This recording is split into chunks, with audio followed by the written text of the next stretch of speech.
Okay, look, we don't know why, but going to and coming from the island, some people can get a little confused. So, what? Is this amnesia? No, this is not amnesia.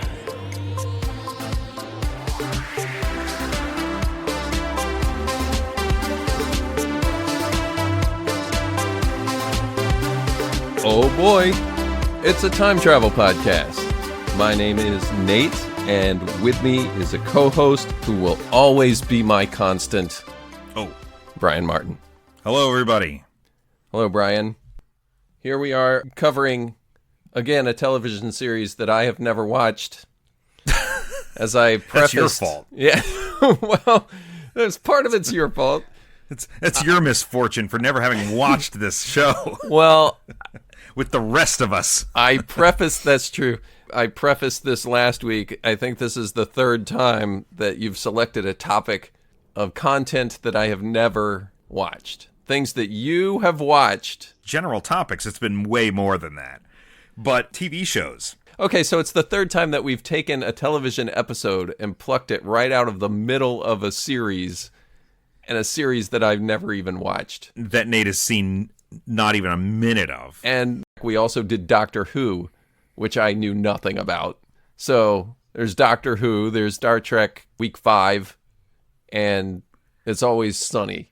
Now, It's Always Sunny. Yeah, most people would say you should have been watching these things. Also, Nate. you're also your fault. The fault lies with you, Nate. Yeah. I don't think I'm going to get a lot of sympathy. Once you start picking content again, hey, I am at your mercy, man. Like whatever time travel episodes of, I don't know, what, Justified? That's right. I'll find a way to bring that up. But I think we've been doing pretty well recently with you choosing the topics. I mean, the last thing I picked was clock stoppers. Oh, my God. I don't think that's true, but I am responsible for that. Responsible for clock stoppers, yeah. You know. But also Time Cop. Like, I mean, Time Cop was one of yours, too, wasn't it? Yeah, Time Cop was one of mine, yeah. So, I mean, like, that's also, like, looking at both ends of the spectrum there. You know? Yeah, that's fair. You did Time Crimes, I did Time Cop. There's... You pulled out the sequel. Yeah. But in reality here, folks, we are plucking out Season 4, Episode 5 of the television sensation, Lost.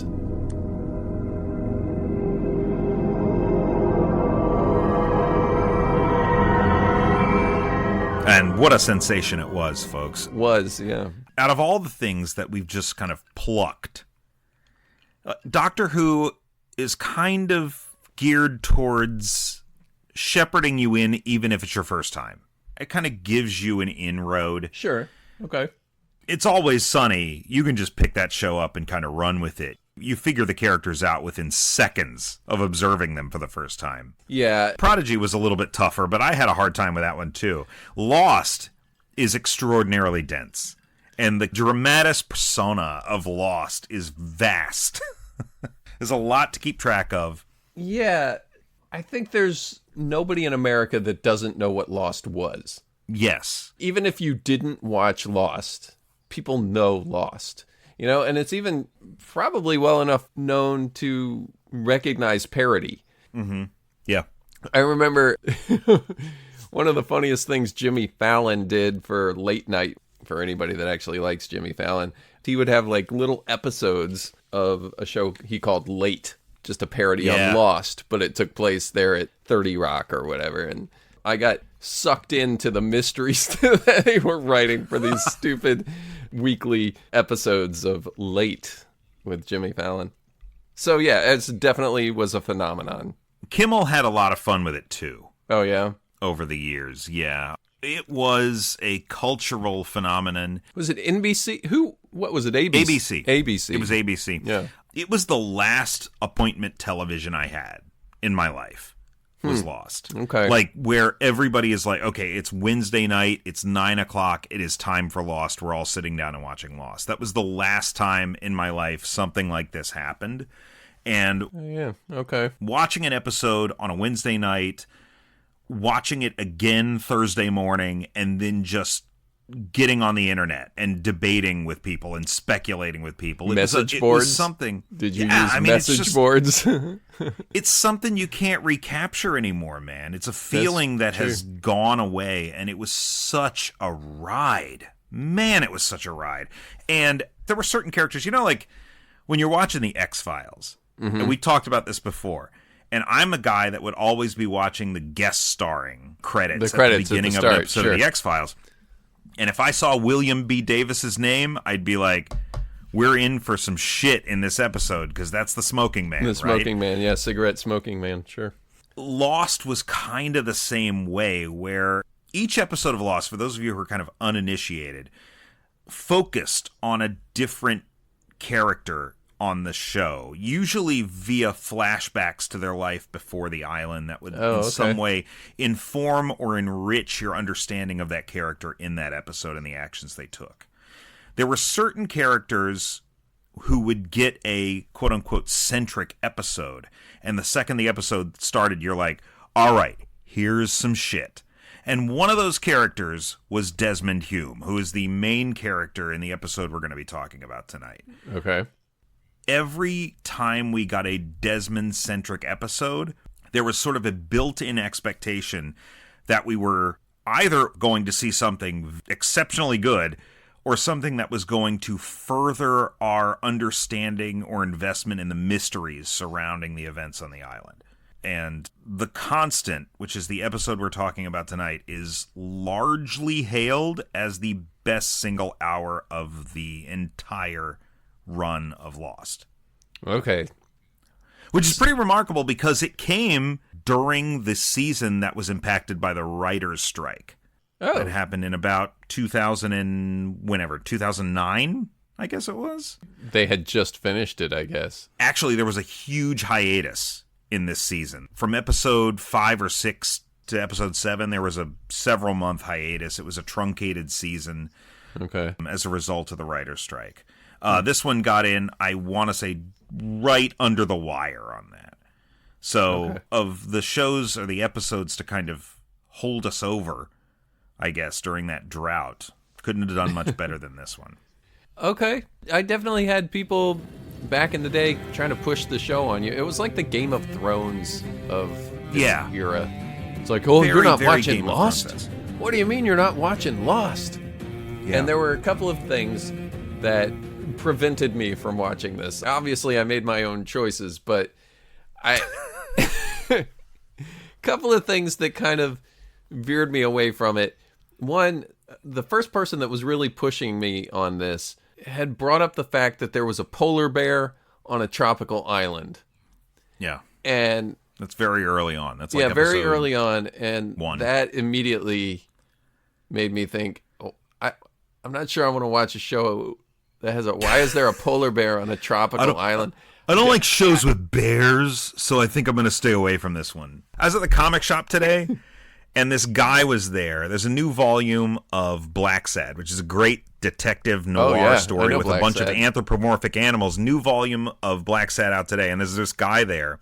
One of the guys, my buddy Seth, who works at the shop, was trying to push this book. And the guy's like, are there birds in it? Because I don't do fucking books with birds in it. Birds? That was it. And there's a bird. So, nope, he's not doing it. So he didn't buy it because there was a bird in it. Correct. Here's the second thing, and I think it has a little more validity to it. What was following Lost for a little while was Life on Mars, the American version of Life on Mars. Yes, we've talked about that. We talked about it, too. Yeah, and I loved that show right up until its last episode.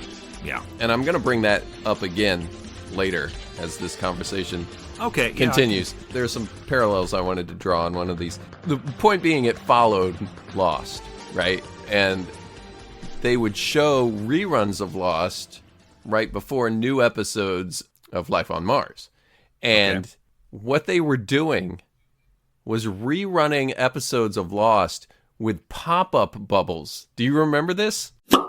I do remember that. It was like the pop-up video version of Lost. It was like pop-up video. Pop-up video would explain to you what was going on and why this person was... I can see why that would be a huge turnoff. I was like, you've got to be kidding me. I do not need to follow a show that is so complicated that when you show it in rerun, you have to explain what's going on. Right. I don't want my television to require annotations. Yeah, exactly. To be able to follow it. Like, is it really that confusing? And here's the thing. It was, I honestly think that version of the show was built for people who were rewatching it and looking for validation. I don't think it was made for the first timer. You don't think it was trying to, like, draw people in? Hey, check out this show. If you're kind of lost here. I honestly think, if anything, they were trying to get people who had already seen those episodes to watch Lost again so they could lead into Life on Mars. Lost was a huge show for ABC. It was like the last big hit that network had. But why would they watch it again with pop-up bubbles that explain the story to them? Well, I didn't watch it that way, so I don't know. But I will tell you that, again, going back to it, I would watch episodes 2 or 3 times in the course of a week between episodes. And in the middle of all that, I would be looking online and talking with people and trying speculating. to suss out the mystery yourself. And I think that pop-up video version of Lost pop-up video taps into that. I think they were really trying their best to capitalize on that. You know? Like you said, appointment television, if you missed it, you missed it. So I'd jump on there and try and catch the last 5 minutes of the prior show because you don't want to miss anything. You want to be ready. You got to be ready. Yeah, you got to get your snacks, whatever. What are you, some kind of loser? You're not going to be ready? Speaking of snacks, I think it's olives? I think it's an olive night. So shit, I got some olives too, but I was going to save it for the Ziggy Awards. We can talk about those later. Yeah. But yeah, we'll get some gourmet olives for that. Oh shit, those jumbo ones? Yeah, right. Those big old ones, the size of golf balls. Here we go. I'll cut out the noise as always. Big thick pimentos in them. Got me some olives. I got me some whiskey and cream strawberry Dr. Pepper. Shit. Wow. Yeah. Boy, you're going to have a stomach ache. What was I talking about? Pop-up video. I think we were talking about pop-up video. Yeah, pop-up video. And the last thought I had about that was that it seemed to me like the editor note in a comic that says, see issue 37. Yeah. Yeah. Tom DeFalco or whoever the editor is on that. Whether that's what it was or not, that's the way I perceived it, and it turned me off. And I was really at the height of writing things professionally right around that time. So I thought I was pretty hot shit, And was like, I know how to write. And if they're writing something this complicated, blah, blah, blah, blah, blah. Up on my high horse. For what it's worth, Hemingway would have hated Lost. My opinion is I hate it. If it's bad, I'll hate it because I hate bad writing. If it's good, I'll be envious and hate it all the more. You don't want the opinion of another writer. So you've got that going for you. But also, I think it's worth noting that here beside me, I have my copy of the Lost Encyclopedia, which is a massive tome published after the end of the series. So it's a comprehensive encyclopedia of the ins and outs of Lost. Are we going to need that tonight? I do have it open to this entry. Okay. Constance. Right? The Constance. Well, let me ask you this. Whoa, wait a minute, Doc. Are you trying to tell me that my mother has got the hots for me? Precisely. Does the encyclopedia tell you what this episode is about? No, but I can do that. I don't think there's an episode-by-episode breakdown in the encyclopedia because it just tells you... I just thought that was an amazing segue on my part. It's a terrific segue. Okay. It's an outstanding segue. All right. The Constant, the 5th season of episode 4 of Lost, written by Carlton Cuse and Damon Lindelof. Now, I mentioned the William B. Davis credit, kind of an allusion to a serious episode. When you see an episode of Lost written by Carlton Cuse and Damon Lindelof, it's got the same gravity as an X-Files episode written by Chris Carter. Oh, okay. This is one to watch, right?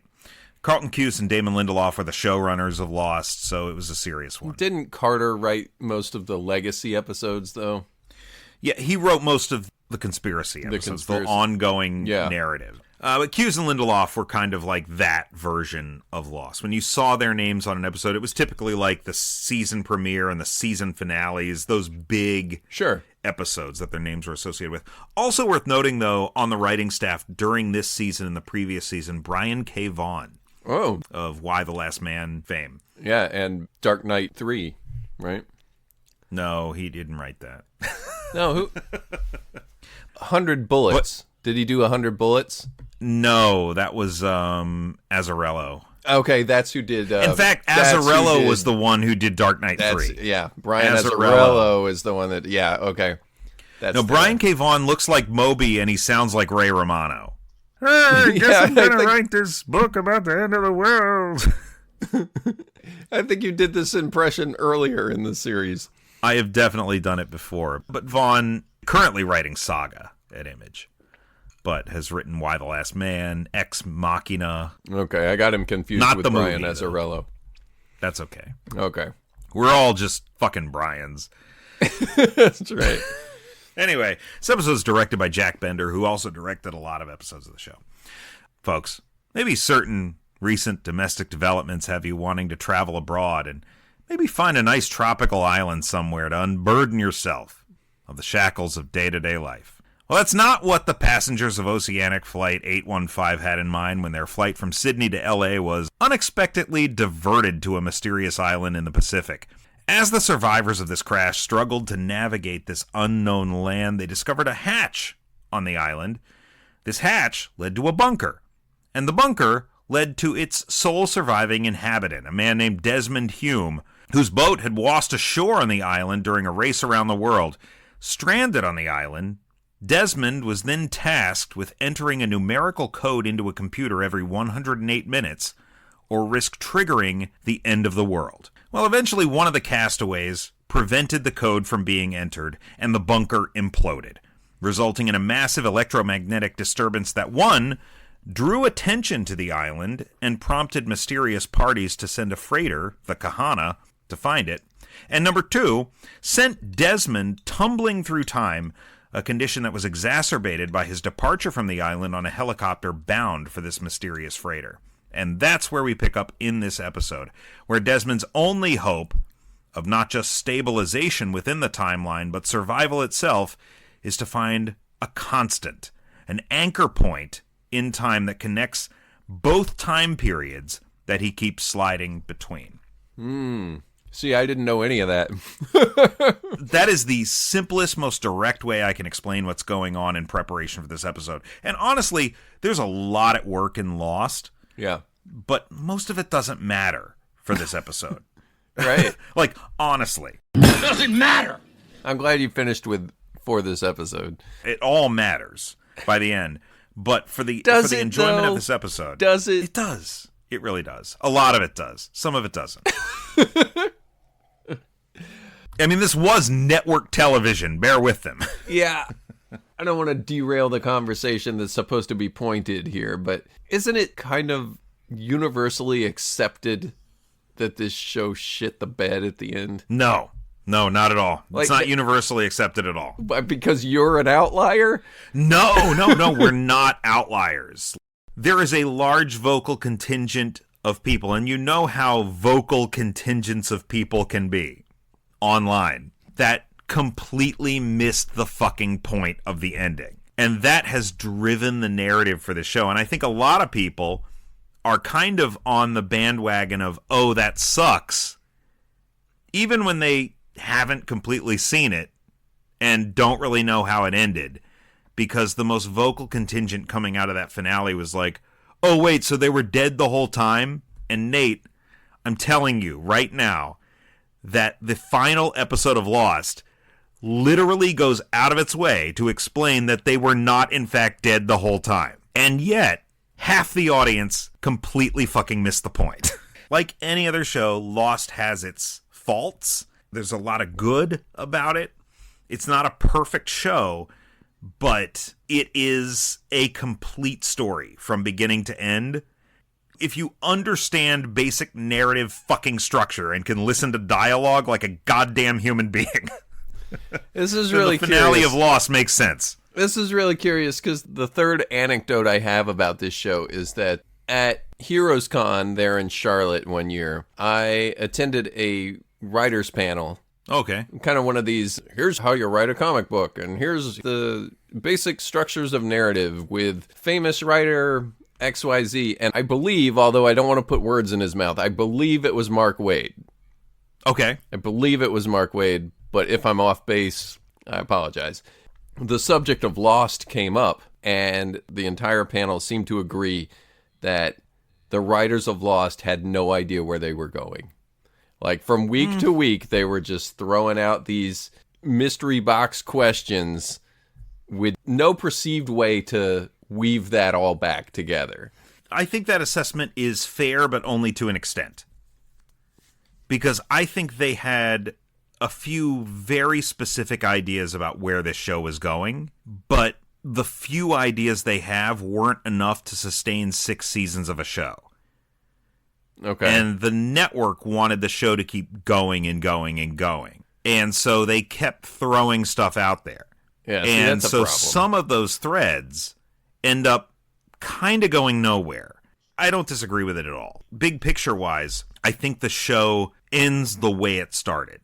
Okay. About the same thing. But if you're watching it specifically to find out, oh, why did that bird sound like it said Hurley's name? That bird just say my name? Yeah, it did. Right before it crapped gold. You're going to be disappointed. Like, I'm sorry. You're not going to like the outcome of that. It's funny. I mean, that my opinion of it was colored by that, and I think Breaking Bad was probably really popular. Did they overlap at all? Yeah, they did by a couple of years. And it was definitely like, okay, well, here Breaking Bad knows where it's going and knows what it's doing, and Lost is just haphazardly throwing out questions. I've always felt like it was an unfair comparison because at the end of the day, Lost was still a network television show. And network television is built around just beating these fucking things into the ground. Hey, the cast wants to quit, let's replace the whole cast. And we're going to go on for another 2 seasons. We're not canceling the show until the audience is gone. Right. You've got some weird anomalies like Seinfeld that just goes out at the top of its game. Because the stars and the people behind it are bigger than the show itself. Sure. But those prestige shows like Mad Men and Breaking Bad are allowed to begin and end on their own terms. Right. And Lost didn't achieve that until right around the episode we're talking about tonight. Okay. Where ABC was like, you know what? Maybe we should just let you guys wrap this show the way you want. Okay. And at that point, it starts to really build momentum. Well, it was definitely one that captured America. One of my best friends told me to steer clear of it because he got irritated that every episode ended with a question that begged you to come back. And I'm like, well, isn't that what it's supposed to be? And he's like, I don't like being manipulated.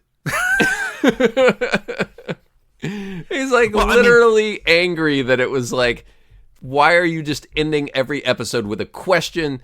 He just got mad enough about it that he didn't watch the rest of it. That's hilarious because like literally every piece of media in existence is designed to do that. Yeah, I mean, it's the same type of guy that would stop watching Mythbusters because they go to commercial before they come to their conclusion. Yeah, sure. Or like watching one of these talent shows because the host takes so damn long to open the envelope or whatever, you know what I mean? Right. We're not pulling the mask off this masked singer until you come back from the break. Exactly. And even like, then, maybe not. He won't take it. He won't take it. So he could not handle these writers trying to get me to come back for another episode.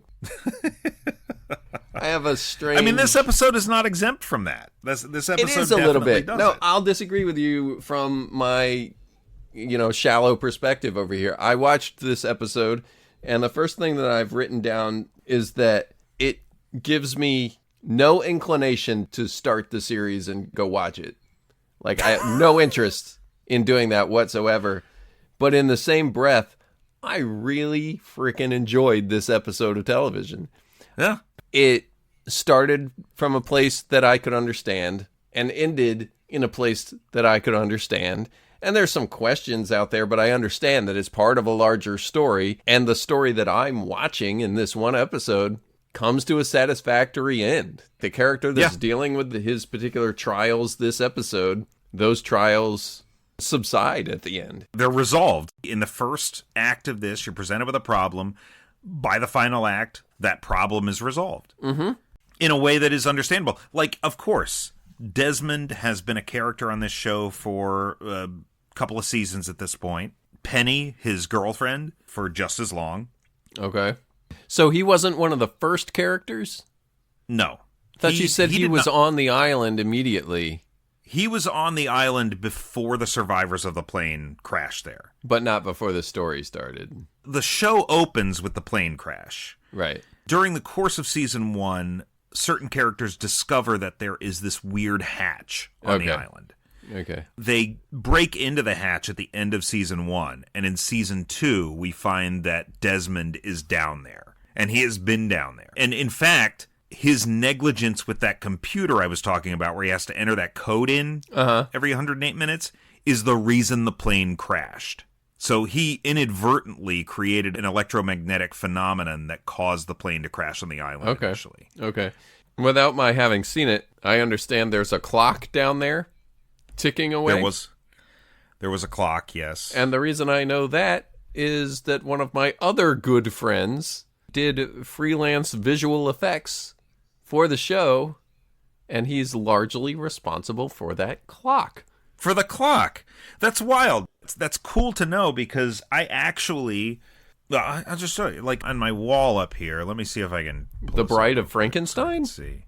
No. Over here, you'll see up there is a piece of art I created. Oh. That replicates the hieroglyphs on the countdown clock in the hatch. Okay. Look at you. How about that? Yeah, how about that?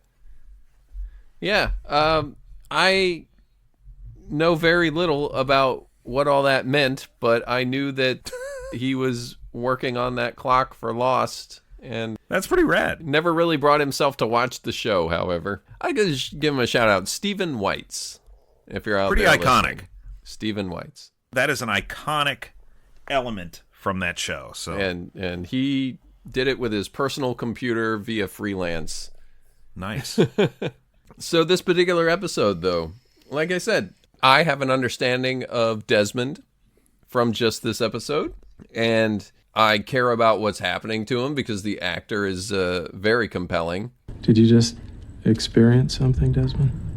The story is insular enough, I felt like, and it was a compelling notion to time travel your consciousness. We covered Source Code earlier, that kind of had this same idea where you can time travel your consciousness.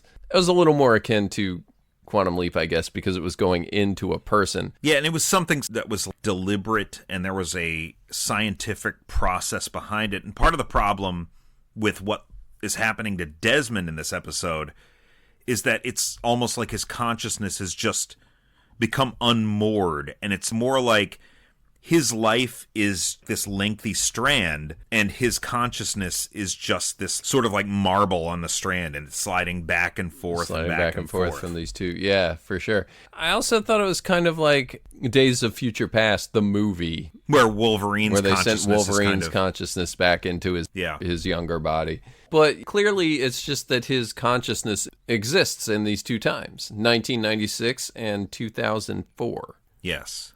And he's struggling with that, and at some point, the problem that he has threatens his life. So that puts some urgency on coming to some sort of resolution. Why does this keep happening? In your case, I'm guessing the progression is exponential. Each time your consciousness jumps, it gets harder and harder to jump back. I would be careful crossing the street if I were you.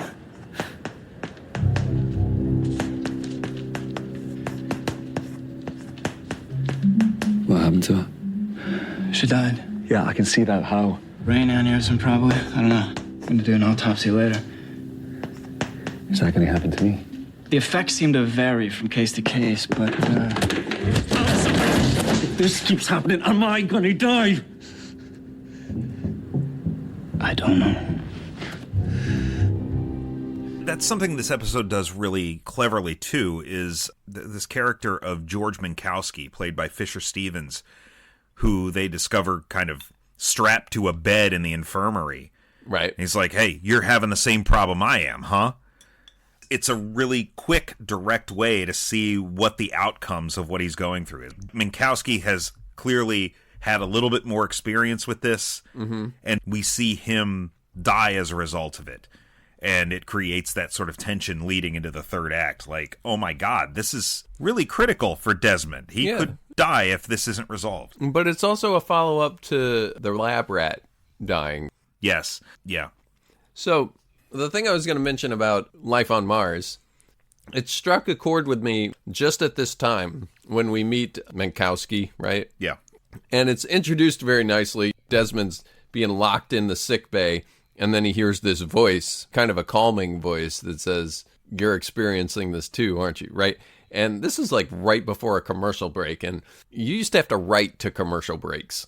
You had to kind of leave that hanging so that they came back after watching their milk commercial, you know what I mean?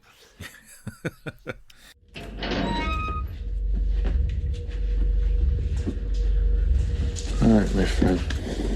Now you just relax, okay? We're gonna go get the doc, and he's gonna want to ask you some questions to help us sort all this out. What do you mean sort out? Wait a minute. What do you mean? I'm supposed to be here! I'm not supposed to be here! Open this door! Open this door! Hey. Hey. Hey.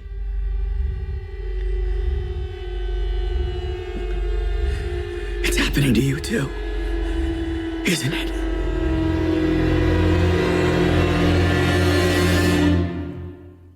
But so this voice, when he introduced the idea that I am going through the same thing that this character is, Life on Mars, which is a show about a police detective from 2004 that goes back to the 70s and becomes a police officer, for those of you that don't know. And he's trapped in the 1970s. He doesn't know how he got there. Nobody believes that he's from the future. So he just kind of plays along, right? And he's trying to figure out, like, why am I stuck there? So the way it's connected is that there was an episode in the American version where a city councilman got like arrested or something for soliciting a prostitute or something like that. But as he was being locked up, he was freaking out because he didn't understand why he was in the 70s. And the detective, of course, was there as he was being locked up. And it was like, oh my God, here's another person experiencing the same problem that our main character is having. To me, that was just like this huge bombshell. Where is this story going? Like, is there some kind of larger conspiracy that's bringing all of these people from positions of leadership and power back to the 70s for some reason? Like, what's going on? And turns out nothing. They just dropped it. Like it was nothing, which really, really sucked. Maybe with more than one season, they would have done that. Maybe, yeah. Maybe they had something else in mind, because the finale of that series was terrible. For just that reason. It felt like they were going someplace and then they didn't have the time to go to it and they just had to tie it all up. But I had the same reaction watching this when I heard that guy say that right before a commercial break. And I was like, oh my God, what? Like, because I didn't understand that it was... Have we seen this before in the series? This sort of slipping like this? Like No. this particular thing? No? No. Okay. So it was new for the audience too. The only previous Desmond-centric episode was a season 3 episode called Flashes Before Your Eyes. And there was similar sort of sliding throughout his life, but it was more like he went to the past and had his awareness of the future at play. Mm-hmm. With this one, it's like he was bouncing back and forth from the past to the present, but he lost his sense of awareness of who he was in the present. Right. Right? It's kind of like the opposite of it, I guess. But those are the only two Desmond focus episodes we had gotten up to this point. Maybe it hit the same way back in first airing. I don't know. But I remember when he said that, I was like, oh, shit. Like, this is bigger than just this one guy. Yeah, for some context, the characters on the freighter were very new at this point. We didn't know who they were, where they came from. We didn't know what their true intentions were. We knew who Faraday was, the scientist on the island. I know who Faraday is. Yeah. Dickie Bennett himself from Justified. You want to find Dewey, here's what you do. First of all, go to Gas and Go or whatever and get yourself a map of Kentucky. Follow Route 9 southbound with your finger. Follow it way, way down until you're pointing right at your asshole. And then what you're going to do is you're going to take your hand and just go ahead and cram it right up inside. You got to make sure, Brandon, that you do it in a way so that the rest of you just keeps on following your hand right up your ass, right up inside all that shit you're so full of, Brandon. And then what you're going to do is you're just going to wink out of existence forever. Proud of that one, aren't you? Okay. Yeah, that's true. He was on that. I always think of him as Saving Private Ryan. You know, he was in Saving Private Ryan. Oh, okay. Jeremy Davies was. He will forever be Dickie Bennett to me. So as he was trying to spew out his theoretical physics and all this stuff as a scientist back in '96, you know, and he's writing on the chalkboard. This vaguely autistic scientist. Yeah. Right. And all I can hear and see is the Kentucky accent of Dickie Bennett. That's funny. The actors on this show, a lot of them are recognizable from other things, or they've gone on to do other things. Yeah. In fact, I guess he did this before Dickie Bennett, though. So he did. Yeah, that's funny. Fisher Stevens, who plays Minkowski, recognizable from the movie Short Circuit. Of course. Who hasn't seen Short Circuit? Short Circuit and the original Super Mario Brothers live action movie. He was also in that. For those of you who love that movie, a large contingency of our audience. Yeah, I'm absolutely positive of that. Yeah, but yeah, a lot of performers on this show were kind of bigger things. But the characters on the freighter were very unknown quantities. Keamy, the guy who's kind of in charge of security, ends up being one of the biggest bastards. On the show. Is that the one that leads him down to the sick bay and tells Saeed to, like, hey, trust me, you've got my word? Yeah. Yeah. He's a fucking dirtbag, man. Oh, no kidding. He seemed rather trustworthy. He's bad news. But he was also, that same actor, Kevin Durand, was in the Kingdom of the Planet of the Apes this past year. Okay. I haven't seen that one yet. Oh, it's good. And he's very good in it. I watch those. But anyway... Yeah, so the question, I guess, in the larger series was, what is that freighter out there doing? It was coming to the island because of the electromagnetic field around it? There are a number of things in this episode, and you're just sitting there watching it, and you wouldn't even really know, as you're watching it, that there are these little clues and little tidbits, breadcrumbs scattered throughout this episode. Me, or just the... You. Me, personally. You wouldn't notice it because this is your first go around with Lost, but this is the way we used to watch this show obsessively. There's a scene about halfway through this episode where Desmond busts into an auction. Right, yeah. In the 90s. He's looking specifically for Charles Widmore, who is Penny Widmore's rich father.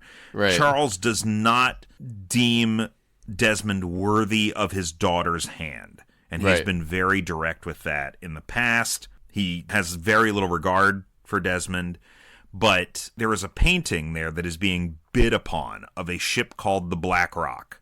Mm-hmm. The Black Rock set sail from Portsmouth, England, March 22nd, 1845, on a trading mission to the Kingdom of Siam, when she was tragically lost at sea. The only known artifact of this journey is the journal of the ship's first mate, which was discovered among the artifacts of pirates on Ile Saint-Marie, Madagascar, 7 years later. The contents of this journal have never been made public nor unknown to anyone outside the family of the seller, Tovard Henso. We open the bidding on lot 2342 at £150,000. 150,000, sir. So 160? Do I hear 160, sir? And Charles Widmore is the winning bid for this painting. Right. The ship is on the island. This ship in the 1800s eventually crashed on the island that Lost takes place on. Okay. So and do we know that at that point? We know that the Black Rock is on the island. We don't know how it got there at this point, but when we see that he's bidding on that painting, that's a little weird, right? Like, what does Charles Widmore have to do with this island? Or is it just coincidence? Well, it's not, because the guy who sent the freighter out there is Charles Widmore. And we start to understand that. The electromagnetic disturbance caused by the implosion of the bunker that they were in was something that he was looking for to find his way back to the island. Okay. After having previously been an inhabitant of that island. Oh. Yeah, there's a lot of deeper kind of lore, mysteries, things at play here. But at this point, all we know is that Charles Widmore is this rich dude, and whoa, holy shit, is he aware of the island? This is the first time we really get that clue. So, little thing there. But that's where the freighter came from. I see. Okay. In order to maintain his sanity, Desmond is advised by Faraday to... First to go seek out Faraday. Faraday says, go find me as a younger man. Explain to him what's going on. Right. And then the younger version suggests that he needs to have some kind of connection to the two time periods in order to sanely navigate this time slipping. In order to stabilize, it's got to be something that he has an explicit connection to emotionally.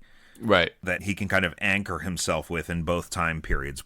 I mean, it's called a constant for a reason, and Faraday kind of explains it as such. There's so many variables at play in this time travel that even as you change era to era, like Desmond in 2004 and Desmond in 1994 are not the same person in the same state of life and the same frame of mind. Right. But there has to be one thing that you still think of the same way and you're still connected to the same way. And for Desmond, that thing is his girlfriend, Penny. Right. I think Eloise's brain short-circuited. The jumps between the present and the future. She couldn't tell which was which. She had no anchor. What do you mean, anchor? Something familiar in both times.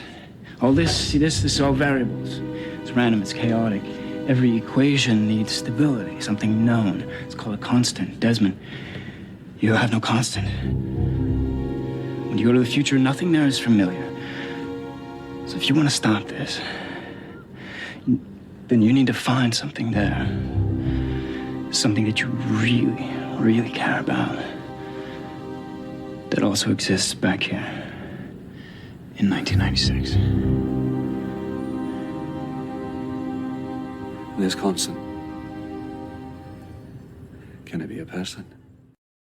The entire second half of this episode is really about Desmond trying to make contact with Penny in both timelines. In the original timeline of 96, it's tough because Desmond has left Penny behind. Right. And largely that has been at the behest of her father, Charles, who is trying to keep them separate from one another. Yeah, I kind of figured something like that was going on because of the way he acted at the auction. Yeah. And then in the present, in 2004, it's tough because, well, Desmond's stuck on a deserted island and hasn't spoken to Penny in 8 years. And how can you reestablish that connection? Well, you call her 8 years later. Yeah. See, I thought you would like this episode. I do. Yeah. If for no other reason than the romantic connection between these two characters is not just really compelling, but it's really authentic.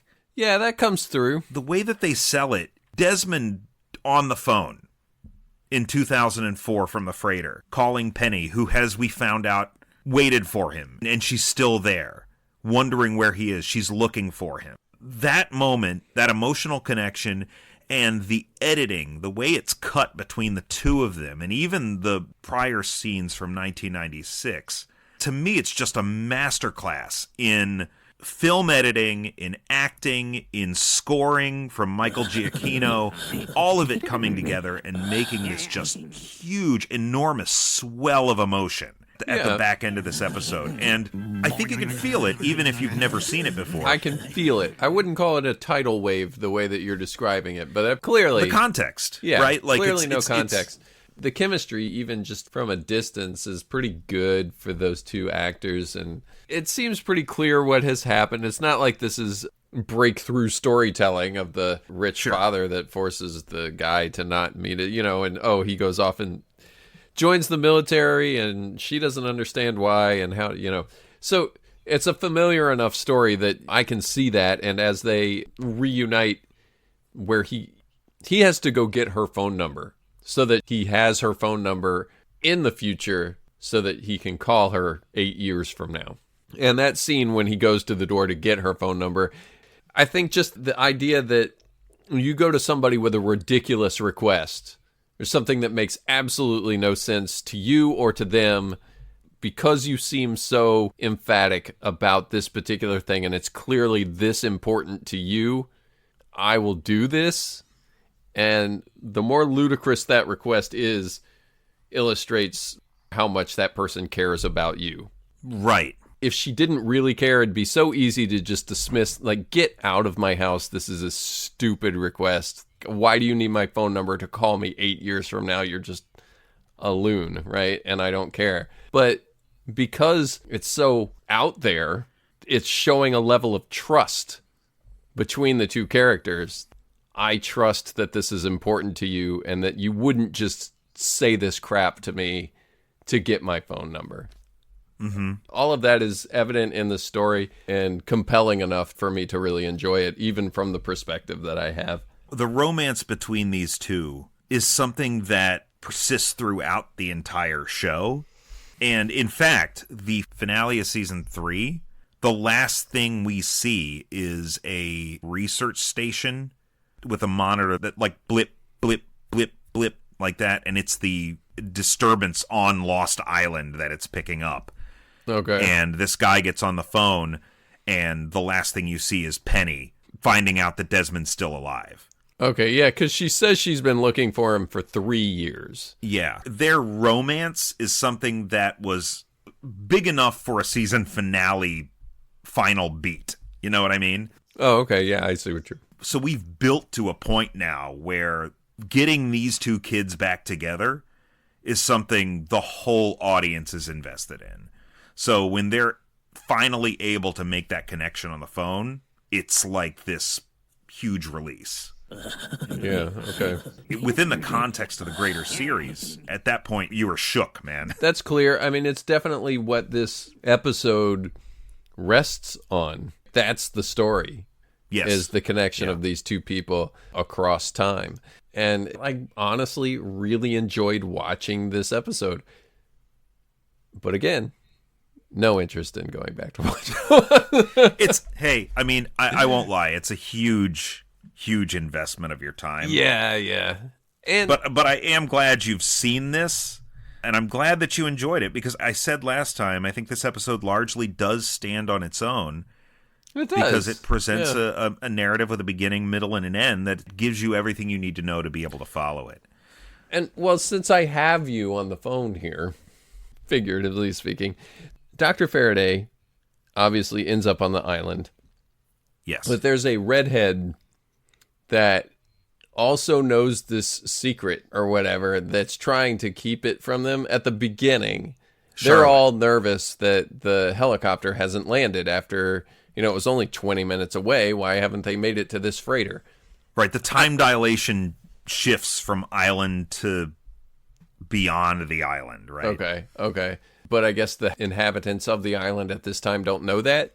No, they don't know anything Faraday, about it. None of them have gotten away from it. Desmond attempted to leave the island at one point and just washed back up on shore. Okay. But Faraday and this other woman are aware of it. I was just curious who this woman is. She's also from the freighter. She's a researcher that came in with Faraday from the freighter. Oh, so Faraday came off the boat too? Yes. Recently? Yes, they are both relatively new characters to this show. Okay, yeah. At the point you're meeting them. Sure, okay. Yeah, another thing that I would bring up, I guess, is that in 1996, Faraday clearly lays out to Desmond that he cannot change the future. Right. Interesting that he is so adamant about that with the amount of research he'd done up to that point. Which is to say very little. He's basically gotten a rat to run a maze. But he says it pretty emphatically, so take it as gospel from the way the story's told. But am I mistaken then? Was his notebook, when he was on the island, had the information that he needed to give to Desmond to tell his younger self so that his younger self could figure it out, right? Like, set your machine to this megahertz at this, these numbers, these digits. And I might have been reading this wrong, but it looked like back on the island in 2004, he's opened up his notebook and he's flipping through pages and he's seeing something on the page that he hadn't seen before. Is that right? What's written in there, he says something about Desmond being his constant. If anything goes wrong, Desmond Hume is my constant. Yeah, and so am I reading his face wrong? Is he just kind of like revealing that to the audience and that's always been there and he knew it? It felt like when I was watching it that, the contents of his journal have changed based on the actions taken by somebody who's traveled to the past, whose consciousness has traveled to the past. It was definitely ambiguous at the time. I think where it settles is that Faraday was always aware of that being in his journal. But it was left ambiguous at the time, obviously, because we're like, what the hell is going on? Yeah, and his facial expression. We don't even know expression. him that well yet. And do you want to know something else? It's a fun little tidbit here about Daniel Faraday. Sure. Charles Widmore is his father. Oh, okay. And his mother's name is Eloise, which is why he named the rat Eloise. Interesting. You take your mom's name, give it to a rat whose brain you explode, normal shit. Yeah. I don't know if I'd name a laboratory rat after my mother. It's a little bizarre. Okay. I mean, there are multiple times, and I will tell you, the time travel element of this show cranks way up in season 5. Okay. Where Faraday and a number of other people find themselves trapped in the 1970s. Oh, they could have crossed over with life on Mars. Yeah. Well, the events that they impact in the 70s are more events that, quote-unquote, always happen, right? Okay, yeah. So it gets wonky. This is kind of the first baby steps into what season 5 is going to end up being on this show. Okay. Which, I don't know if I have to really lay this out there, but I loved season 5 of this show. It was a lot of time travel. How many seasons did it run? 7? 6. 6? Okay. Yeah. And J.J. Abrams left before it came to a resolution, did he not? J.J. Abrams was only involved in the earliest stages of this show. Like, he directed the pilot episode. Okay. And that was about it. And then he left it to Lindelof from there? Yeah, Lindelof and Hughes kind of took it over from there. He didn't come back at the end to help with the resolution? No. But see, there was what the funny thing is, like, he still gets blamed for all of it. Yeah, well, I mean, it's still considered a J.J. Abrams thing. Oh, look at J.J. Abrams and his stupid mystery boxes. I was like, I don't know if he really was responsible for Lost the way you think he was responsible. Although, I will say that there is a character on Lost who a villain implies has a bomb connected to his heart, which is a favorite of J.J. Abrams. He used that in Mission Impossible 3. Wasn't that connected to his brain? He loves bombs that are inside of people, though. Yeah. Did you happen to watch his TED Talk about mystery boxes? No. Oh, man, I need to check that out. He did a 17-minute TED Talk on the mystery box. He's got a mystery box that sits on his shelf, an unopened box that he bought at a magic store somewhere when he was growing up. It's all connected to his grandfather, who gave him his first Super 8 camera. And this notion of the mystery box comes from something that is literally called a mystery box at this magic store. Tannen's Mystery Magic Box. The premise behind the Mystery Magic Box was the following. $15 buys you $50 worth of magic, which is a savings. Now, I bought this decades ago, and I'm not kidding. If you look at this, you'll see it's never been opened. But I've had this forever. Now, I was looking at this, it was in my office, and as it always is on the shelf, and I was thinking, why have I not opened this? And why have I kept it? I find myself drawn to infinite possibility and that sense of potential, and I realized that mystery is the catalyst for imagination. But when I started to think that maybe there are times when mystery is more important than knowledge, I started getting interested in this. And so I started thinking about Lost and the stuff that we do, and I realized, oh my God, like mystery boxes are everywhere in what I do. From his perspective in storytelling, mystery is more important than knowledge. And to me, that's a very double-edged sword. He lays out some really good examples of situations where, as an audience, you know less, and it makes that thing better. Alien, you don't get to see the alien that much. Jaws, you don't get to see the fish. Yeah. The better example that he mentioned is in The Graduate. They close the door in the car and you can't hear what's going on. Yeah. So I think what he was kind of driving at is that in storytelling, less is more. But at the same time, it really did lead me to believe that he's all about questions. He's all about questions. And I think maybe some of that bleeds into people's perception of Lost. Yes, yeah. But there's a whole video essay by a YouTuber that I like, Patrick H. Willems. Check it out if you haven't seen it. But he does one on J.J. Abrams and the mystery box. And the fact that J.J. Abrams has never really finished anything. And this was this was right on the cusp of episode 9 of Star Wars. It was like, are you going to be able to land this story? Because J.J. Abrams is all about opening the box and never about closing it or finishing it. Well, J.J. Abrams, he started Lost with a plane crash, and he ended the Star Wars saga with a plane crash. Because he did not land that shit. Anyway, so the TED Talk combined with this video essay that I watched, my perception of J.J. Abrams is really like, even with his Star Trek stuff, he's like, yeah, I'll reboot your thing, but then you go figure it out. Yeah, that's it. Yeah, he's got this, like, concept. He has a concept of a plan. This is the common parlance. Damn it, Brian, you're politically neutral, remember? I don't know. Like, good catchphrase is a good catchphrase. What can I say? Yeah.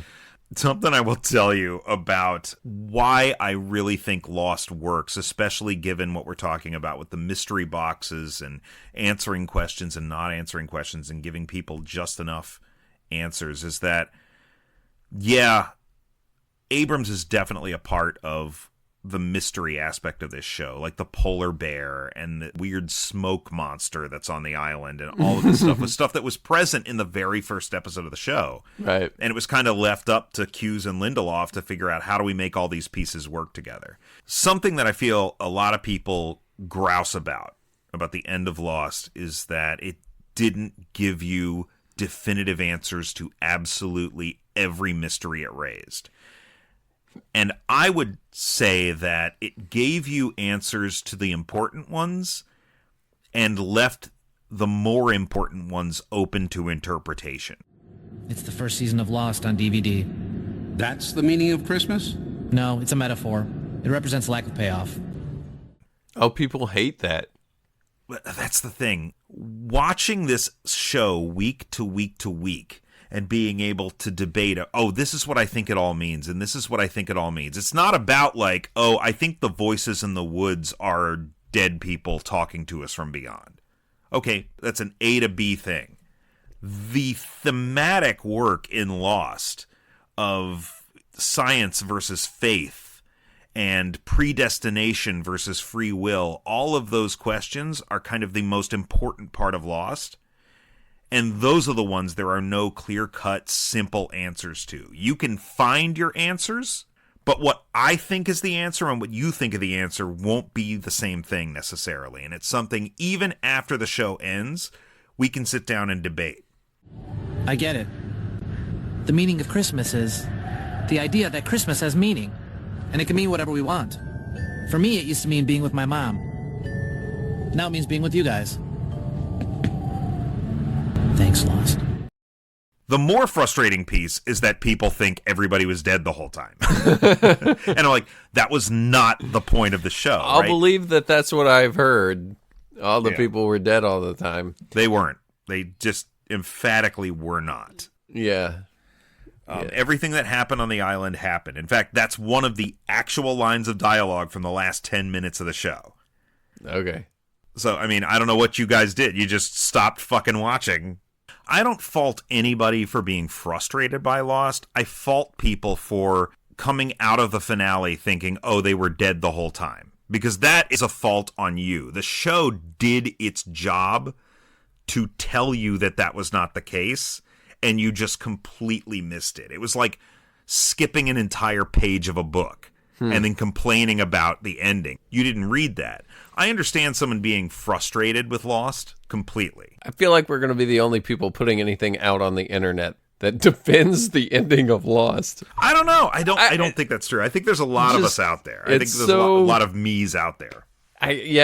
Everything that I know as a layman from the outside is that people were not happy with the ending of I bet if I jumped online right now and was like, worst television finales. Oh, always. Lost has to be in the top 10, right? Like it's right up there with... always in the running. It's always in the running. Yeah, right there with The Sopranos, you know, which I also didn't watch. Game of Thrones, like they're all there. Yeah. I'm so glad I didn't watch Game of Thrones. Dexter too. God. I stopped watching Dexter in season 4. Season 4 was the good one. That's what I'm saying. After season 4. Yeah, season 5 season was 4 like was the good one. And then season 5 is like, wait, now what am I watching? But the good thing is that no matter what your opinion of Lost overall is, and I think this is true of Game of Thrones and a lot of these shows, like we're talking about Dexter season 4, it's an all-timer. Oh, that's the pinnacle of that series was season 4. Here's the thing. Sometimes shows don't end the way you want them to. Sometimes the ending disappoints you a little bit. And then sometimes it's Star Trek The Next Generation. Sometimes it's Star Trek The Next Generation. And they end with the best fucking episode of television you've ever seen in your life. But the journey matters. And the adventures you go on week to week to week matter. The friends you met along the way. I mean, it really is. In the case of Lost, that's kind of the whole point of Lost. It's like this was the most important part of your lives. And these are the most important people you ever met in your lives. But the constant is like season 4 of Dexter. It's an all-timer, man. This episode never gets old for me. The only other note I have here is that they had to fly through a storm. Mm-hmm. The only reason I say that is because we talked about storms on this podcast before.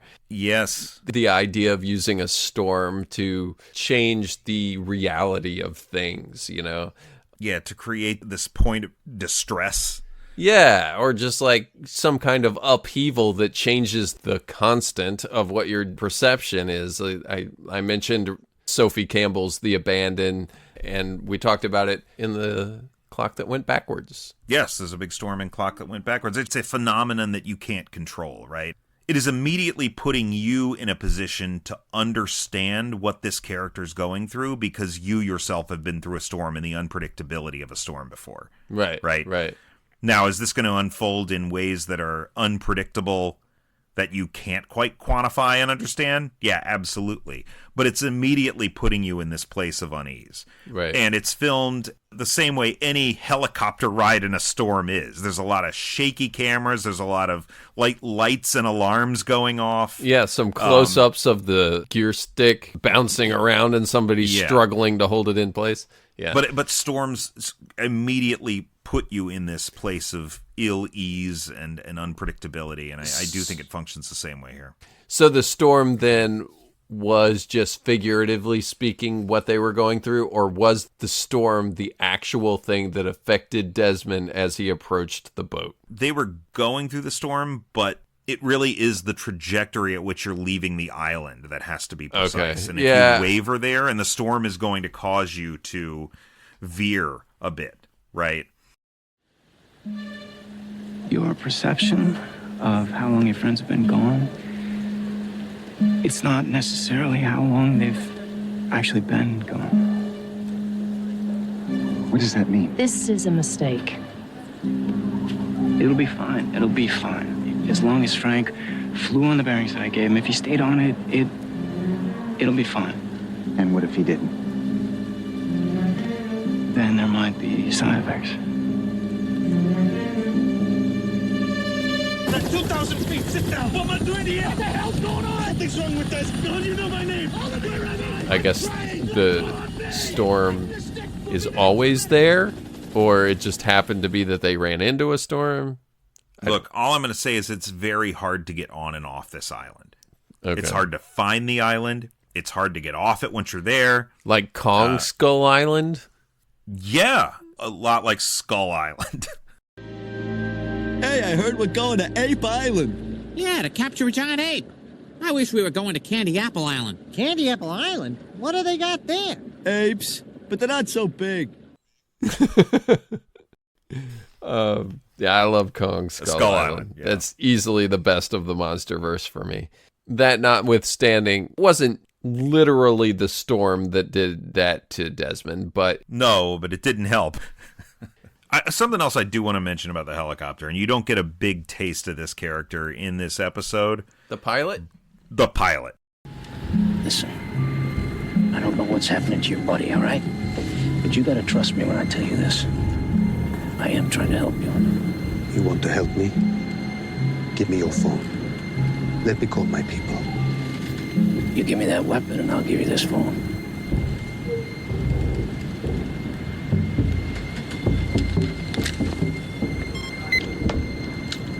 Be quick. Don't go trying to call Baghdad. Those phones can only call each other. Yeah, what's his deal?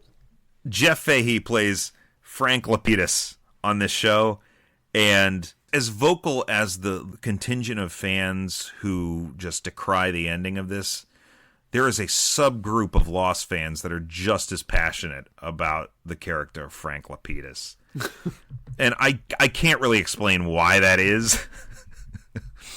Other than he is just, god damn, he's such a cool character. He's just cool as a cucumber, man, this guy. Just this complete fish out of water the whole time. Like, he really just came here to fly a helicopter.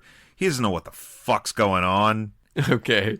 He's always just like he is in this episode. The most static character on the show. Doesn't really get a flashback at any point. Like, he's not important enough to have that flashback. Okay. So he's not quite as cool as, like, Raylan Givens, then. Right. No, he's a real incidental character. Okay. But he's just so much fun. He's like a fan favorite. Like a Chief O'Brien of sorts. Yeah, I would say he's like the Chief O'Brien of this show as far as O'Brien's role in the Next Generation. In Next Gen, right? Like, hey, we like this guy. Do something with him. This is your favorite transporter room, isn't it? Number 3. Yes, sir. Yes. Yeah, sure. Okay. Yeah. Great character. Just love him so much. Well, Brian has a real love and passion for Lost. But hey, you know what? You guys listening out there, let us know what you thought of Lost. Let us know how you feel about The Constant. I just want to get some feedback about that. You know who's going to let us know about that is Misty. Misty Zapes responded recently in an email with the location of a still existing Fuddruckers. Really? Fuddruckers, come on over to the fun. Take your taste to a different place. There is a Fuddruckers out there somewhere, and Misty let us know about it. That's big. Is it close by? Can we drive there? You know, I'd have to... Close to you or close to me? We are... So, like, maybe it's like halfway. I don't know. Yeah, maybe it's right there like in Columbia. Spartanburg, South Carolina or something. I don't know. Columbia, South Carolina would be right in the middle. Yeah, no, evidently there is still a Fuddruckers. I don't know where I thought you were going with that. She gave you the location of, like, Lost Island. And then the Fuddruckers, I was like, oh, that makes a lot more sense. You know, she Googled it, and Severville, Tennessee. In the Governor's Crossing Mall, there is a Fuddruckers. Wow. Yeah. That's the interesting thing about Tennessee is that it's either very close to me or very far away. Yeah. Because Tennessee is a very long state. It's a very long state, yeah. Very long and narrow. I drove out there to Nashville one time, and I was like, Christ, it feels like this should be closer, right? Because Tennessee borders North Carolina. You go past Knoxville, you're like, okay, we're really in Tennessee now. And it's like, Jesus, fuck, where the hell is Nashville? Well, if you're trying to find the Fuddruckers, it's described here as a $10 to $20 hamburger restaurant. $20? A $20 hamburger restaurant? No, I remember liking Fuddruckers, but I don't know about all that. I don't remember liking it that much. But thanks for reaching out, Misty, yet again. And we'll get to her haikus here pretty soon. Yeah, we're going to be doing a special episode here right after the holidays, I think, where we will... Yeah, we keep kicking this can down the road, Brian. Yeah, we do, but we just got to find the right time to, really invest. Give it the attention it needs. I hear you. I don't disagree. If you're going to build a time machine into a car, why not do it with some style?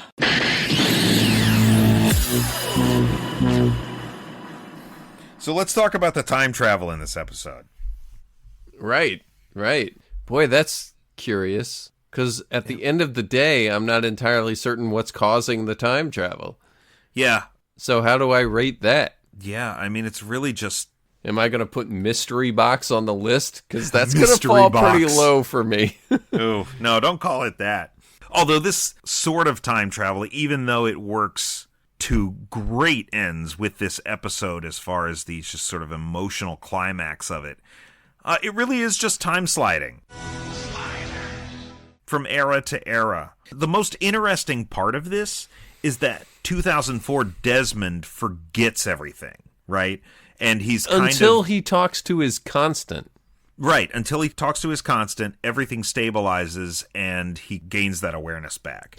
See, but that for a big part of the episode, he's just kind of like, who are you? What's going on here? That might have helped you get into it a little bit. Yeah, well, he doesn't know who anybody is either. Most of these actors are recognizable enough that I'm like, oh, that guy's a series regular right there, and that one is right there. But the fact that he comes back to his senses after talking to his constant is very important to that episode. It brings the resolution to that episode. And for me, watching it as a single story, it's got to be that way or I'm left hanging, right? Yeah, so that's exactly. wonderful. And he comes back to his senses in the future after talking to Penelope. It's good for the story. I don't know if it's great for the time travel. It's like, why would time travel be affected by the person that you end up talking to? It's Desmond's mind that's having the problem. And in order to calm that, in order to stabilize it, he mentally needs this. It's not so much about the mechanics of time travel itself as it is about his mental well-being, his in ability both realities. His ability to handle it. Yeah. Okay. The problem I end up having with that is that from my perspective in this one episode, I don't even know what the time travel was caused by. Eloise time travels by being shot by some radiation, like you're at the dentist office or something. So I have to assume something very similar had happened to Desmond along the way. But as far as my perception of this episode, all I know is that he flew through a storm and ended up time traveling back and forth. And Faraday gave him some understanding of what was happening to him. But me as the viewer, I never get a resolution as to why that happened, how that happened. Like, it might as well be Ashton Kutcher reading his notebooks and the butterfly effect. Yeah, I mean, I think the only line that does any sort of service in that regard is Faraday talking about how you have to stay on this specific trajectory or else something could happen, right? Yeah. Why is that the case? It's one of the mysteries of Lost Island. And I missed that entirely the first go round. So, like, that's a very... It does seem pretty minor. As long as they follow the flight path I gave them. So, I don't know. It's hard to rank time travel that, from my perspective, is completely unexplained. Yeah. And again, the best I can give you, given the broader context of the show, is something about electromagnetism and The Mysteries of the Island. That's the best I can tell you about where the time travel comes from. Dude, that's going to end up below the Clock Stopper Watch, I think. Which currently ranks the bottom. You know, I think that's fair to say because we don't really know what causes it. So if you're looking for the mechanism itself, it's very ambiguous. And if you're looking for the outcome and how the time travel functions, it's also very undesirable. Yeah. You've got to be able to find that emotional constant that exists between two eras. And that's got to be tough. You know, maybe when this show first aired and I was like 25, 26 years old, I'm thinking like, okay, that seems easy enough. But now, as like a guy in my mid-40s, if I were time traveling back 20 years ago, I'm like, the fuck is my constant? Yeah, Where is the constant between now and then? Right. Is it my brother? I don't know. You know? I guess it'd have to be family. I mean, what stays with you that long? That's the question. So, I mean, there's a lot riding on this, a lot of danger inherent in this. So I would also put this method of time travel and the outcome of the time travel pretty low on the list in terms of desirability. Yeah. And just from a functional standpoint, is it fair for me to judge it? Clearly, the storytellers have tried to give me further information, and I'm not expected to be able to watch this by itself. But I think the point here is the broader point of Lost. It's like the storytellers, Hughes, Lindelof, everybody else, they're looking at it like, yeah, if you're asking the question about how this works, you're asking the wrong questions for this show. It doesn't matter! Okay, that's gonna... The questions for this show are, what are the emotional impacts of it? How are these people associating with each other, and how much do they mean to each other? That's the questions that the show is seeking to answer.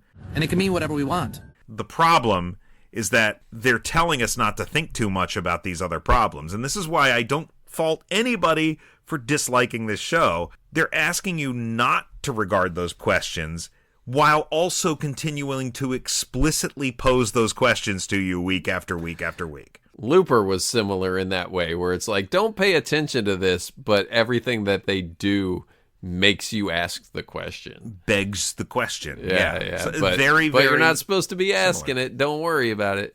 Yeah. It's basically Loki time slipping, right? Sure. And how the fuck is Loki time slipping one step ahead of the clock that went backwards?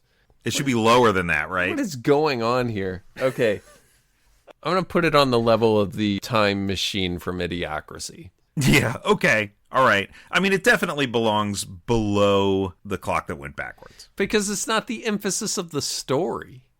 Like, no, as far as the time travel is concerned, I don't think J.J. Abrams or Lindelof is going to yell at us for putting this at the bottom, honestly, because they don't care. That's not the point. No, the time travel is incidental. The broader story is the big point here. You know, okay, the emotional connection between Penny and Desmond is the point. But at least they're not wearing a big, ugly watch. Oh, my God. With all apologies to Jonathan Frakes. One step ahead of the clock stopper watch. Yes? Oof. Okay, yeah, that's where it's at. I don't want to put it below the clock stopper watch. That's the benchmark, you know? Okay. That's the bookend. What am I going to call this? Lost time slipping, or Desmond's time slipping. Okay. If we have Loki's time slipping, we have to put Desmond's time slipping, right? That's fair, yeah. And the only big difference between the two is that at no point does it seem like Loki is going to nosebleed and die. Yeah, but that's almost worse, though. Loki's was of his own design in order to save his friends. Yeah. So that's a little better, right? I mean, it's better in that there's some modicum of control. Well, the fact that we're even putting these next to each other in the conversation, they're independently separated by the clock that went backwards, the time ship Eon, the TVA pruning stick, and Wesley's time machine. Oh, and the time machine from Idiocracy. So we don't forget that one. Even though we mention these things, they're not right next to each other on the list. But I still think I have to put Desmond's lower because inexplicable. And even though there's agency there because his life is being threatened, it's not larger to the story where Loki was being given the option to change everything that he is for the betterment of his friends and the universe. Yeah. Right? Yeah. Now, I will say that the concept of the constant does come back in the show. Characters live, characters die. So this is not a one-off. I think the audience might throw bricks at us for this, but, I feel like there's more to this than we're allowing it to have. But for me, there isn't, because I've only watched this is all one you've episode. seen. Right. This is Which all you've is seen. Your fault. It is my fault. Yeah. It's your but fault. what are we going to do? Brian's Watch the entire fucking series for you people? I mean, I would gladly do it. I would love to revisit it. It's been 20 years since this show debuted. It's nice to come back and see some of these characters again. I would love to sit down and do a rewatch of this personally sometime soon, especially to get to that timey-wimey season 5, which is bananas. Like, the ranking of the time travel methods in no way reflect the quality of the actual thing they came from. Because if so, I mean, the Clockstocker, that's like top 3, right? Clockstocker Watch. I don't think you're wrong. Otherwise, Chrononauts would be at the very bottom. No, there you go. Those jumpsuits make your ass look nice. Yeah. So what are we supposed to do? I've got a friend at work that is this close to buying Chrononauts 2 just so that he can be angry at it. Oh. He's the guy that hates it as much as I do. Okay, good. I'd love Have to. you read the second one? No, I haven't read the second one. Okay. No. I'm marking it now. Sometime in the year 2025, we will be reading Chrononauts 2. Do you want to know why I didn't read the second one? Because the first one was fucking garbage? No, because I am still a floppy reader. Like, I still read the individual issues, right? I don't really buy a lot of trades. Most of the things I buy are floppies. For whatever fucking reason, Mark Millar had the idea to release all of the issues of this series on the same fucking day. Like, because he doesn't care. 4 issues, 5 issues, whatever it was, they all came out on the same Wednesday. And I'm like, Mark, I have books that I'm reading already. I can't buy all of this. I know you have trades somewhere in your office. I definitely have trades. There are books I read in trade. That Texas Blood is a series that I read in trade. I started that. But for the most part, I still read a lot of floppies. Sometime in the year 2025, we need to read Chrononauts 2. Chrononauts 2. Yeah. Tell me if I'm right, audience. Write in. Let us know if you want to hear a podcast about Chrononauts 2. If anything goes wrong, Chrononauts is my constant. No. Lost is my constant, if I'm being honest. The constant is my constant. Next time, folks, I would say we've veered silly lately with Idiocracy.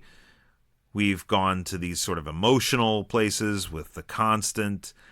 We're going back into what I think is some of the headiest science fiction time travel stuff we've ever gotten in cinema. Next time with Terry Gilliam's 12 Monkeys. Yeah, to preface that with the fact that this is our Thanksgiving episode. This episode, The Constant, is our Thanksgiving episode. The Constant is our Thanksgiving episode. It's as close as we get on Lost to a Christmas episode, because it does take place at Christmas time. There's a Christmas tree in the background of one of the shots. Yeah, it's December 24th on the island. Right, but we have something lined up for actual Christmas. So this is our Thanksgiving episode. Yeah. Just to start the holiday season. I wanted to start the holiday season with something that's like family, togetherness. It's about reconnecting maybe with people that you had disagreements with, I don't know, 8 years ago, 3 weeks ago, I don't know. But making those family connections and maybe in the process avoiding nosebleeds and or brain explosions. Yeah, nobody wants that. We'll save the brain explosions for 12 Monkeys, though. So 12 Monkeys. If you've never seen it before, I encourage you to watch it before the next episode drops. I know I have to. Maybe watch it 3 or 4 times. That might be helpful. I know I have to. Bruce Willis, Brad Pitt, Madeline Stowe. Wild movie, guys. So be ready for that one. Yes, absolutely. And thanks for listening. As always, guys, drop us a line at ohboyqlpod@gmail.com. Again, share your thoughts about Lost. I would love to hear, did you love it? Did you hate it? Even if you didn't like the way it ended, you got to agree, right? The journey was really something, wasn't it? How do you feel about mystery boxes? Yeah. Well, I mean, it's almost Christmas time. People love mystery boxes at Christmas, right? Yeah. Of course, they might just have socks inside. This was our Thanksgiving episode, Brian. That's true. Well, Well, I was going to say I need socks. So. Oh, okay. Yeah. The plight of being in your 40s is like, hey, socks? Is somebody going to get me socks, please? Please? Yeah. Right. Hey, subscribe to us, please, on your preferred podcast apps. Never miss an episode. When in cyberspace, I got great news. Oh. Great news this time. Okay. Guys, I've been touting Blue Sky and Threads. That's where I'm at. Captain Burns, CaptnBern on Blue Sky. Brian.Lee.Martin on Threads. And now, guys, are we done with Twitter? Are we? Completely? As a culture? There was a mass exodus last week. No kidding. I don't know why. I can't think of a single reason why that would have happened. But Blue Sky, guys, Blue Sky is where it's at. So if you're not there yet, get over there. Yeah, the Blue Sky has it's growing exponentially. No right kidding. now. Okay, well, yeah, you'd been early touting, adopter over here. Been trying to get you guys on it. You had been touting Threads up until this point. Well, Threads was where I was getting the most engagement, and I'm still posting in both places, but Blue Sky is really picking up some steam right now. So okay, well, I am at Action Nate on Blue Sky and Threads. Find us on there, guys. Until next time, I'm Brian. And I'm Nate. And we'll see you in another life, brother. That's Desmond's thing. I got it. I got it after I reacted.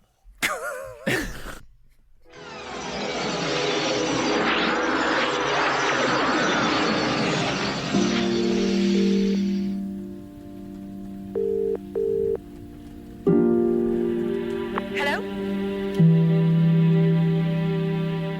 Penny?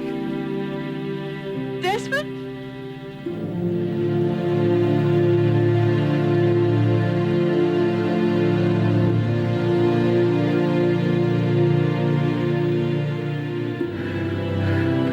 Penny, you answered. You answered, Penny. Des, where are you?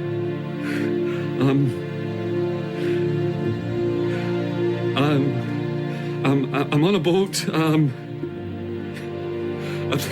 I've been on an island. Oh my God, Penny, is that really you? Yeah.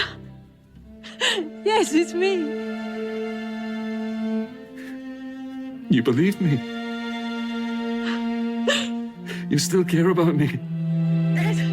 I've been looking for you for the past 3 years. I know about the island. I've been researching. And then when I spoke to your friend Charlie, that's when I knew you were still alive. That's when I knew I wasn't crazy. Des, you still there? Yes, I'm here. I'm still here. Can you hear me? Yeah, that's better. I love you, Penny. I've always loved you. I'm so sorry. I love you. I love you too. I don't know where I am, but I'll find you, Des. I promise. No matter what. I'll come back to you. I won't give up. I promise. I promise. I love you.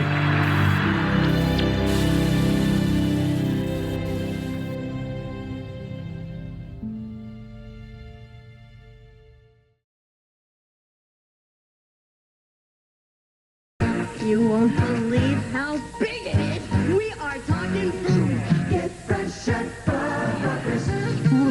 those buns. Oh. Get fresh at Fuddruckers. Everything's fresh at Fuddruckers. That's why it's the best burger you ever tried to put in your mouth. Want to do Fuddruckers tonight? What kind of a girl do you think I am?